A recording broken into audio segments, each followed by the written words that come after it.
jajadhu naan jedha olmaansaa yoon jaajadhe maal qaba jaajadhe maal qaba faarfadhu naan jedha olmaansaa yoon faarfadhe maal qaba faarfadhe maal qaba burraaqi naan jedha olmaansaa.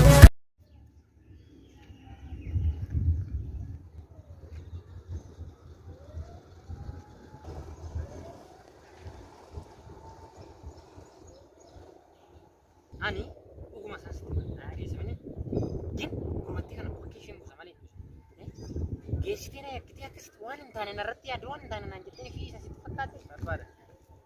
Kokkee qabee maal gochuu irraa dhageessa ani gonka kanan jechuu barbaadu kokkee balleessu ani kana bicheen si amanaa jechaadha. Dhageessifne nan warra dabe qottee naa warra diba mataa shitiin ganna maa kana odeessuu maal jechaadha maal jetta barbaada. Nan fannisaa ammaa ta'u maal go otoon argadheera akkatti itti nyaata akkatti itti nyaata si biraa kan eegamu kana rakkin hin jiru kuma meeqa miti miliyoona meeqa maan taane rakkoon qabu.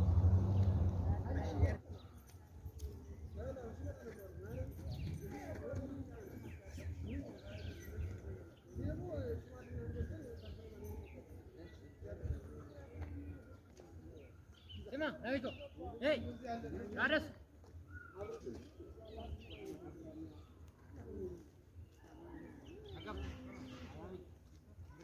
Yaada wayiti haasofne asii nama wayiin meegaa jiraa osoo achi dhanii maara koo qabu. Maal naguutu? Araa nageenya. Nagaadhaan tun jiru gini nama wayitu asitti meegaa jiraa yaada wayii walii haasofne ni barbaada beekta malee waan biraan. Ani marii fachaan jira kaasuudhaati. Oo baay'ata daqiiqaa lama turtu. Sirchi qabna saa sagalee. Aarri lama daqiiqaa lama turtu hin deebita. Deebita wajjumaan deemuu waan dandeenye shashiidha. Okee baay'ee na rifachaa beekta. Haa rakkoon qabu maaliifin damnee deebita. Wayuure.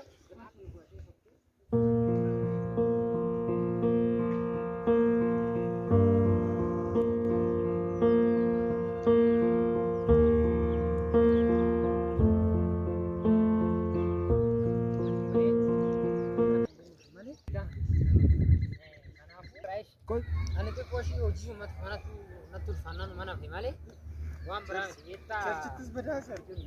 Kanuma jennee beektaa hojii uumaa hojiin beektaa.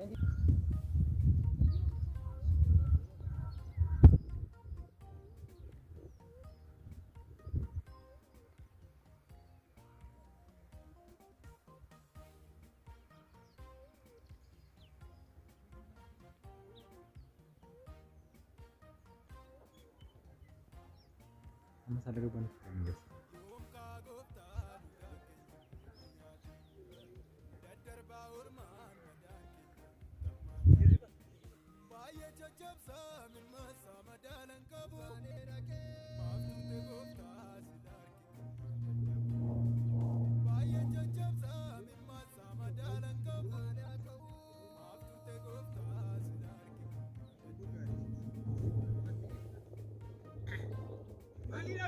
Bakka tokko teenyee mari'an naa jira. Koshi teenyee mari'achuu wayyaa jennee maa innam haara jiru namni jira ko namni jira rakkoon qabu. Maaltu ture? Lakkoo miti gaa. Haaraame maatu nageenya ta'uu badheessi waan ammoon. Maa nagaadha ko. Laga kana dhufeen beeku beektaan. Maa nagaadha. Bakkee bashannanaatti baay'ee beekamaa beektaa kanuma jennee ta'a.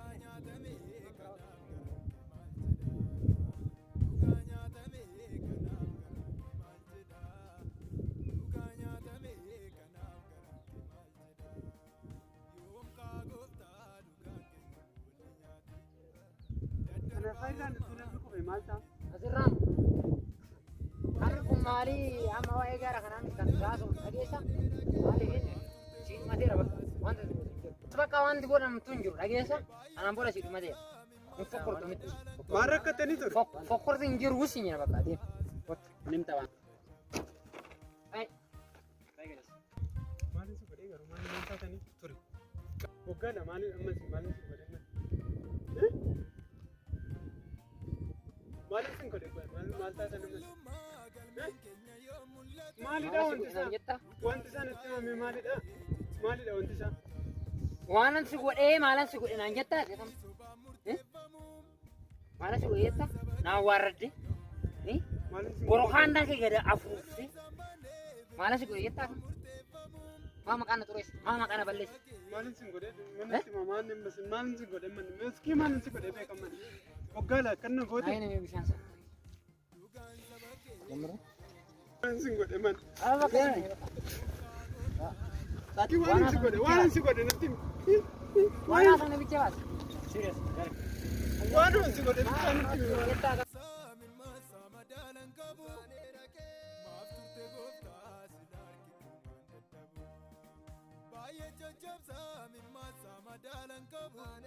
Waan dubbattee waan si keessaa ba'een beektu ati?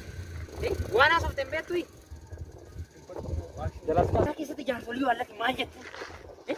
Maal haasofte? jaarsolii waldaan maalin jedhe Maalin jedhe jettani? Maal haasofte? Jaarsolii waan lafi na lajjeesnaa maalin sin godhe Siiduu siin malaa bakka. maalin sin godhe waan sin godhe maalin sin godhe No. Amma na gubde. Nan gubadhe. Amma na gubde. Imbochai.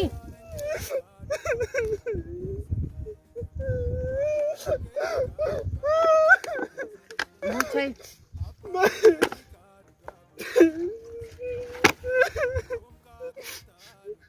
waan sin godhe waan ittiin ture maalin sin godhe maalin jaarsolii maalin godhe maalin oo maala koy Maal jaarsolii keessatti haasofte? maalin haasa'e maalin Maal jette? waa'ee kee yoo haasa'e hin beeku Zimiram. waa'ee kee maalin dubbadhen waan dubbadhen jaarsolii bintutti waa'ee kees waan hin dhageen qabu waan hin himeen qaban maal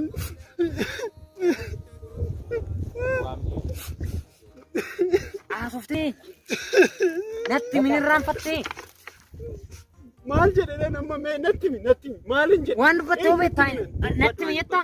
maalin Ati jedhe ofii keetii baasi. Kanan si godhee miti hoyi amma.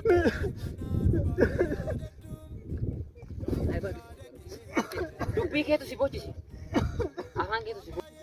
utuu wanti tokko keessa tajaajiluu qabna goota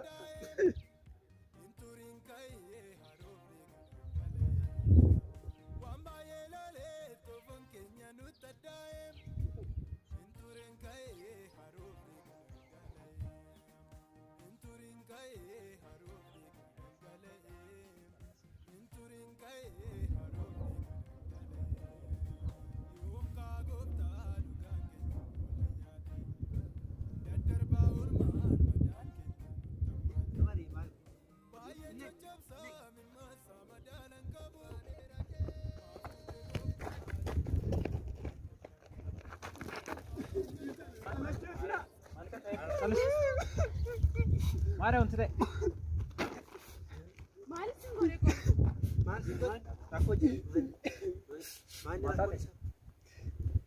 Ani ani yumpe kun wanti sana angalle kuttuu wanti sittinnaadhaniitu iddoo biraa deemaa jiru na qabanii na fidanii Eessaas fidan?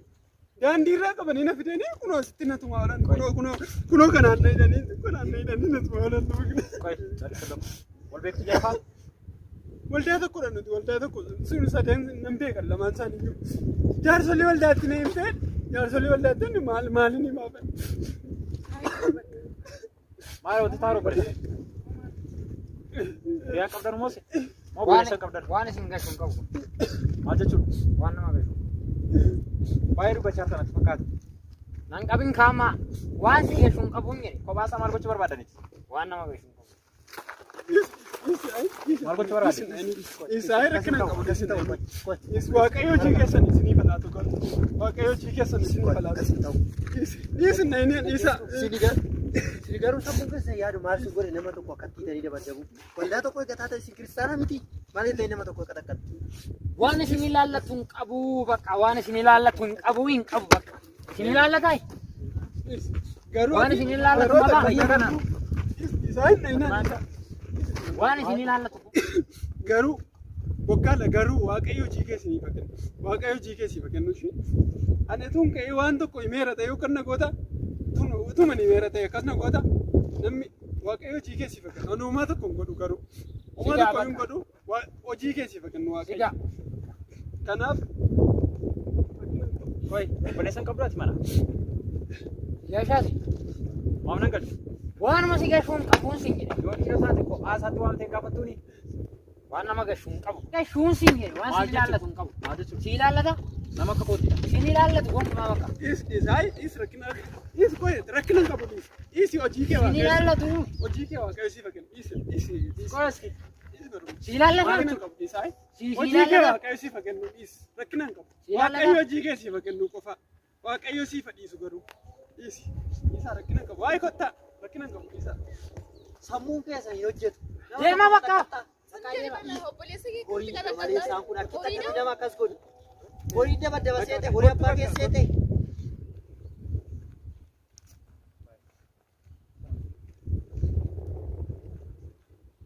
ani waan tokko hin goone waan tokko hin goone wanta inni nuti dhiyeessuun haasaa dhufne as godaannee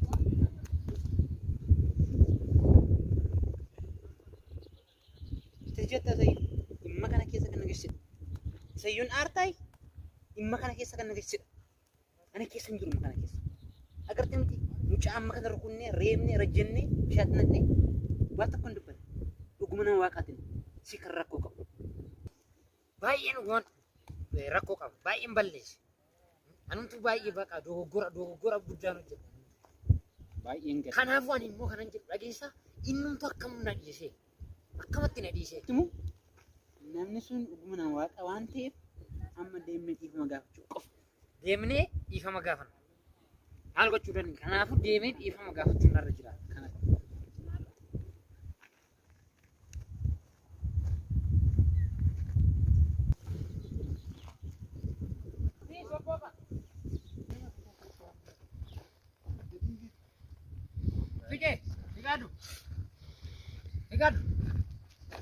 Rigaadu.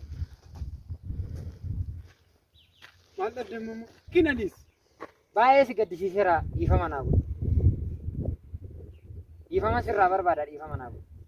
Kanaaf mee dhiisi ture rakkina hin qabu kan koo rakkina hin qabu kan koo waaqayyo harkaan fudhadha rakkina hin qabu garuu ani waan si gaafachuu barbaadu ture rakkina hin qabu ol jedhe rakkina hin qabu kai rakkina hin qabu amma dhiifama naa gootutti hin ka'u. kai rakkina hin qabu dhiifama si godheera dhiifama ol ga'i garuu wanti na ajaa'ibe maal dhageessani maalin si godhe iski waanuma si godhe natti maalin si godhe oduu namaa dhageesseetu calliste amma na ajjeesuu barbaaddani moo otuun du'e maal buufattu Ani mana keessa hin beeku. maal buufattu otuun du'e Baay'ee si gadda baay'ee balleessinaa dhiifama. kan koo rakkina hin qabu dhiifame rakkina hin qabu kan koo rakkina hin qabu Kiristoos isa kana caalu nuuf dhiise amma Kiristoos si dhiise hin beektaa amma Kiristoos ni dhiise beektu garuu ani etuun du'e maal keessa argattu sin bu'aan keessa maalin osoo otuu waldaa tokko keessa tajaajilu akkas na gootu aniif miti waaqayyo sin dhibadhu waldaa tokko keessa otuu tajaajilu akkas gochuun keessan sirraan eegamu otuun ka'ee waa'ee keessan jaarson kan na gootu dheesin itti sirma isaa kanaaf waaqayyo sin dhibadhu Kanaafuu bakka bareedaadha. Namni walitti bu'a. Anis kan isinitti mufadhe obboleessa keessan kophaa isaatti gaafa isin akkasitti rukutan baay'ee natti dhaga'ame miira keessa galee. Yoo dhiifama yoo walii goone hundi keenya iyyuu bareedaadha. Kanaafis dhiifama naa godhu. Dhiifama. Atis dhiifama. atuma ofuma waldaa dhatta ani torbee sin argine waldaa keessatti kan akka kana na ajjeesuu barbaaddu waldaa keessa teessa yoo ta'ee fi ati cubbamaadha. Amma kana kan ta'u kan amma kana na miidhuu fi waldaa keessa taa'uun kee maal si fayyada? Garuma fuulduraatti iyyuu waan akkasii of keessaa balleessi. Kiristaana jechuun kadhachuudha. Kiristoosiin hin fakkaanne taanaan immoo maalidha bu'aansa? Kanaaf waaqayyo isinii fadhiisu. Ani homaa waan tokko iyyuu natti hin fakkaatu. Waan tokko iyyuu natti hin fakkaatu naan waaqayyo isinii fadhiisu. Kiristoosi nuuf jedhee lubbuu isaa iyyuu kenneera. Nuuf jedhee iyyuu du'eera. Waaqayyo isinii fadhiisu. Homaa rakkina hin qabu. An garuu kan baay'ee na ajaa'ibe nama akkasitti nama akkas ol godhutu waldaa keessa ta'a. Nama akkasitti nama ajjeesuuf yaadutu waldaa keessa ta'a. Baay'een gadda garuu baay'ee.